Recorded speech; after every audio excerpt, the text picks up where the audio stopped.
Halo semuanya, kembali lagi di Infact, Inspiration Nursing Fact.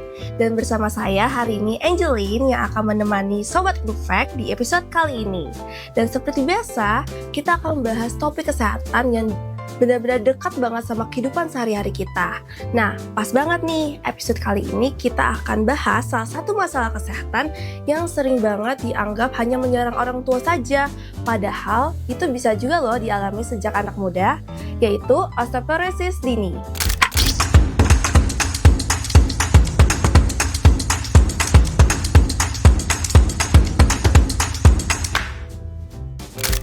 Nah, pada episode kali ini, kalian tahu nggak sih osteoporosis itu apa? Nah, seperti yang kita dengar, kalau osteoporosis itu bisa disebut dengan silent disease. Kenapa? Karena dia berkembang diam-diam. Nah, bersama kita hari ini, hadir narasumber dari profesi keperawatan. Halo semuanya, perkenalkan nama aku Angelica Pledis-Siotang dari mahasiswa keperawatan angkatan 25. Senang sekali bisa ikutan sharing di sini dan semoga informasi yang disampaikan boleh bermanfaat ya. Oke, kita langsung mulai aja ya Kak. Sebenarnya osteoporosis itu apa sih Kak dan kenapa bisa terjadi bahkan di usia muda? Nah ya, osteoporosis ini adalah penyakit tulang yang membuat kepadatan dan kekuatan tulang itu semakin menurun. Nah, kita tahu kalau misalnya tulang itu sebenarnya regenerasi, dia tuh bergantian ya pembentukannya. Cuma di case kali ini pada osteoporosis, dia penghancuran atau kerapuhan tulangnya lebih cepat ketimbang pembentukan tulang itu sendiri. Nah, normalnya tulang itu ya tadi selalu diperbarui gitu ya. Harusnya diperbarui, dibentuk terus-menerus, tapi pada saat ini penghancurannya lebih cepat. Jadi dia bahkan gampang rapuh, gampang patah seperti itu. Nah, banyak juga nih orang yang ngira kalau osteoporosis ini terjadi hanya pada orang yang sudah tua ya, lansia. Tapi ternyata orang-orang muda pun bisa nih kena osteoporosis. Gitu sih. Oh gitu ya Kak. Nah, kalau misalnya jenis-jenis osteoporosis itu kira-kira ada apa aja ya Kak? Nah, jenis-jenis osteoporosis sendiri ada 3 jenis. Yang pertama ada osteoporosis sekunder, primer. Yang kedua osteoporosis sekunder, kemudian yang ketiga ada yang namanya osteoporosis juvenil. Nah, untuk yang pertama osteoporosis primer sendiri itu adalah osteoporosis yang paling umum. Dia terjadi pada wanita yang pasca menopause, kemudian lansia karena penuaan dini, penuaan yang alami ya. Kemudian kalau osteoporosis sekunder itu biasanya karena penyakit nih, ada suatu penyakit, kemudian penggunaan obat-obatan seperti obat-obatan jenis kortikosteroid. Kalau misalnya pernah dengar di rumah sakit ada dexamethasone, methylprednisolone, nanti ketemu ya di rumah sakit. Nah, seperti itu juga berisiko pada osteoporosis. Kemudian yang ketiga tadi yang namanya osteoporosis juvenil. Nah, osteoporosis juvenil ini adalah osteoporosis jenis yang paling jarang sebenarnya. Dia tuh biasanya anak-anak muda nih, remaja yang mengalami osteoporosis juvenil ini. Tapi ini jarang ya. Jarang ya. Oke, tadi kita udah dengar nih jenis-jenis osteoporosis apa, dan sekarang kita akan bahas kira-kira penyebab osteoporosis dini itu apa saja sih faktor yang memicu penyakit itu? Nah, boleh. Nah, untuk penyebabnya sendiri atau etiologinya ya, penyebabnya sendiri pertama ya karena kurangnya asupan kalsium tentunya dan vitamin D kita udah sering dengar pastinya ya. Dan tulang itu jadinya tidak dapat nutrisi yang mencukupi seperti itu. Selain itu ada faktor genetik juga, ada hormonal kayak tadi ya pada wanita yang pasca menopause ada hormon estrogen namanya. Nah, itu berpengaruh.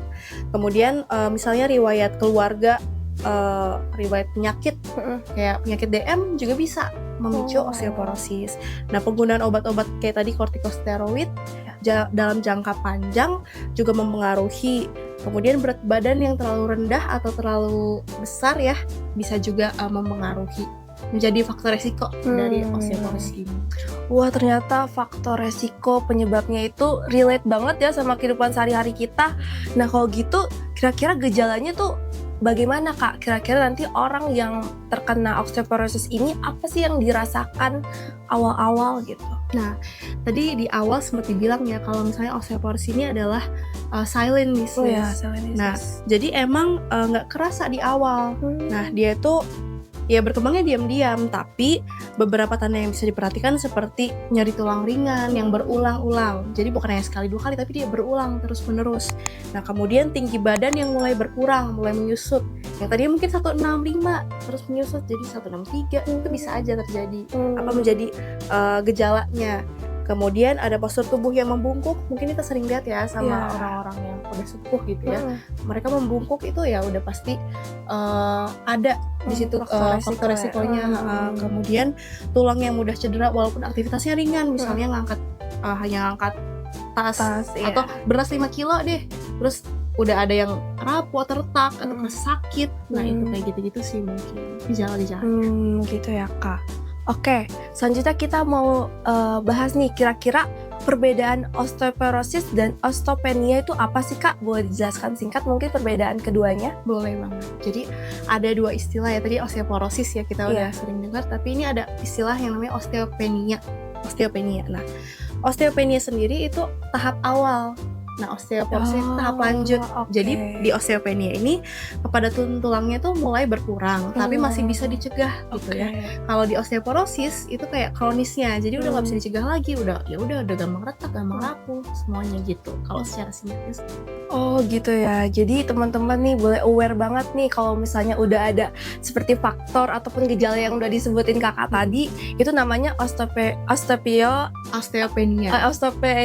ya. Itu bisa banget kita langsung aware ya, cek ke dokter ya, supaya bisa dicegah lebih awal. Nah, biasanya nih masyarakat juga percaya nih Kak sama mitos. Nah, kira-kira ada nggak sih beberapa mitos dan fakta tentang osteoporosis ini apa aja sih Kak? Nah, banyak banget ya. Terutama aku juga pada awalnya mengira kalau misalnya osteoporosis ini terjadi sama orang tua gitu ya, opung-opung, nenek, kakek-kakek. Tapi enggak, ternyata osteoporosis ini ya bisa terjadi juga pada orang-orang yang lebih muda. Nah, tadi juga di awal sempat dibilang kalau misalnya osteoporosis pada perempuan lebih tinggi ya ketimbang laki-laki juga. Nah, sebenarnya sama aja, osteoporosis juga bisa terjadi pada perempuan dan juga laki-laki. Nah, mitos paling umum ya yang orang yang muda ya, yang orang masih muda mah nggak mungkin lah kena osteoporosis. Padahal tadi ada jenisnya osteoporosis juvenil yang bisa aja terjadi pada anak muda dan remaja seperti itu. Itu aja sih mungkin mitos. Nah, iya Kak, makasih Kak atas penjelasannya. Dan sekarang kita akan mau bahas nih, terkadang kita di usia muda ini sering banget membiarkan kalau misalnya badan kita pegel-pegel, paling cuman pegel-pegel biasa karena habis aktivitas capek. Tapi nyata kalau misalnya kita biarkan kan ada dampak lebih lanjutnya. Nah, kira-kira apa sih dampak osteoporosis kalau misalnya kita membiarkan penyakit itu? Boleh. Nah, ini jadi osteoporosis, dampak ya osteoporosis pada orang kita misalnya. Ya tentunya sangat berdampak besar ya. Jadi orang mudah lelah, kemudian sakit-sakit tulang, kemudian bahkan sulit bergerak karena tulangnya gampang rapuh, seperti itu. Hal ini ya tentunya mengganggu aktivitas sehari-hari, menurunkan produktivitas kita juga dalam melakukan kegiatan. Terus berpengaruh juga pada psikologis karena keterbatasan fisik kita jadi nggak bisa bergerak, jadi psikis kita mungkin bisa aja terganggu gara-gara itu. Itu mungkin dampaknya. Tadi kita udah dengar dampaknya, sekarang nih yang paling ditunggu-tunggu. Kira-kira apa sih langkah pencegahan untuk osteoporosis sejak dini nih Kak? Nah, pencegahannya sendiri bisa dengan memenuhi asupan kalsium dan vitamin D. Ini udah umum banget sebenarnya ya. Makanan-makanan maupun suplemen, kemudian berjemur di bawah sinar matahari 10-15 menit. Ya, kemudian ada rajin olahraga, terutama anak-anak yang masih muda nih, jangan sampai melewati jam-jam olahraga ya.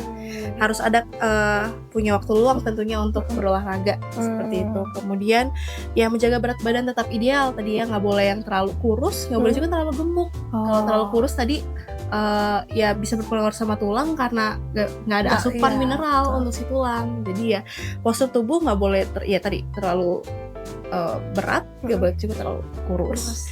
Kemudian ya itu mungkin hal-hal sederhana yang bisa dilakukan sejak muda. Kalau misalnya udah berumur mungkin udah lebih susah ya untuk mengaplikasikan pencegahan seperti itu. Terima kasih banyak ya Kak atas penjelasannya hari ini. Nah, dari pembahasan hari ini kita bisa simpulkan bahwa osteoporosis itu bukan hanya penyakit orang tua tetapi bisa menyerang siapa saja bahkan pada usia muda pun. Nah, kesehatan tulang adalah investasi jangka panjang. Jadi mulai sekarang, yuk kita peduli dengan kesehatan tulang dengan cara jaga pola makan, rajin olahraga, dan lakukan gaya hidup sehat agar tetap aktif dan mandiri sampai tua nanti. Oke, semoga episode Infact kali ini bisa bermanfaat dan membuat kita lebih sadar pentingnya menjaga kesehatan tulang. Sampai jumpa di episode berikutnya. Infact, Real Talk, Real Health. Bye-bye.